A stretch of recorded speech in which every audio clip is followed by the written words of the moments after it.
Now, professional footballers rarely shy away from the spotlight.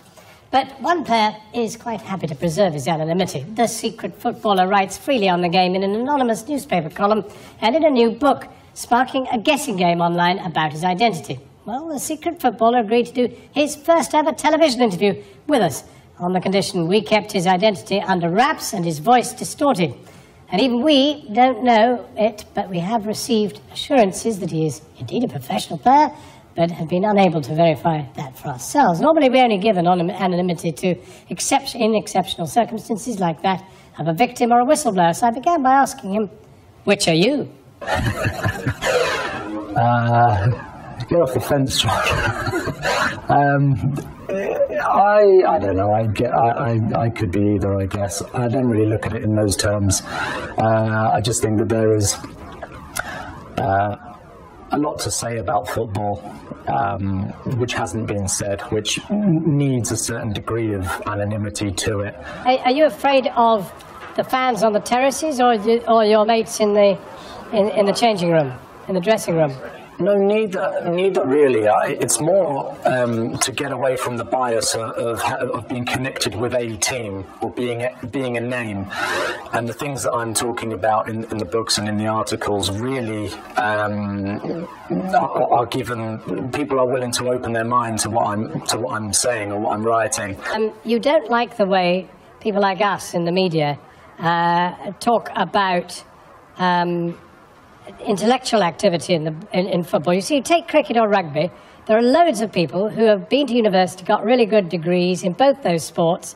It's a very widespread fact that people can be educated. But in football, getting a degree is a pretty rare activity.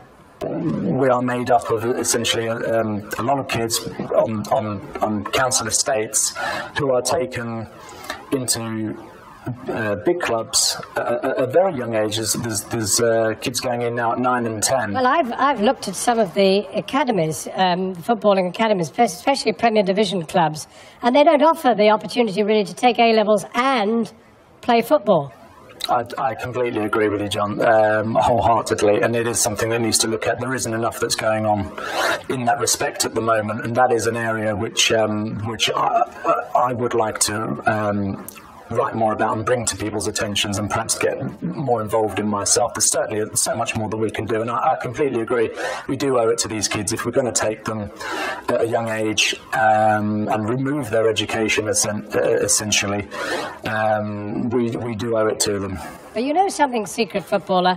I think you could have told us more about money, because money plays an absolutely massive part in football, and a lot of people reckon that the money now is on such a scale for Premier Division clubs in particular, and it'll get bigger after this BT deal, that it's beyond reasonableness. It's absurd. I mean, nobody is worth $200,000 a week, whether it's for football or banking.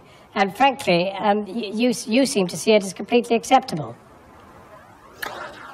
Well, I think there might be a fixation on this word, worth. I think it's market forces, and the market dictates what the players can be paid. And the deal that BT have just signed, £900 million for 3 years for the Champions League.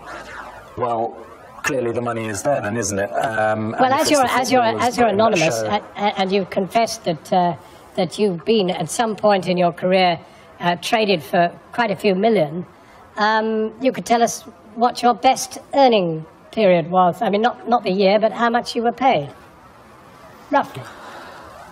Yeah, well, many tens of thousands of pounds. A week? A week, yeah. And but I don't equate money with happiness, and I don't think that anybody should, although I understand that it might be a little difficult for me to sort of force that impression upon people. It can certainly buy you a lot of things, and happiness in short bursts, but so far as being content because you have a lot of money, I simply don't buy into that, I'm afraid. And when you retire, will you reveal yourself and tell us who you are, and throw off your dark satanic disguise? Satanic. I'm sure I will, John, for you. I'm sure I will, somewhere down the line.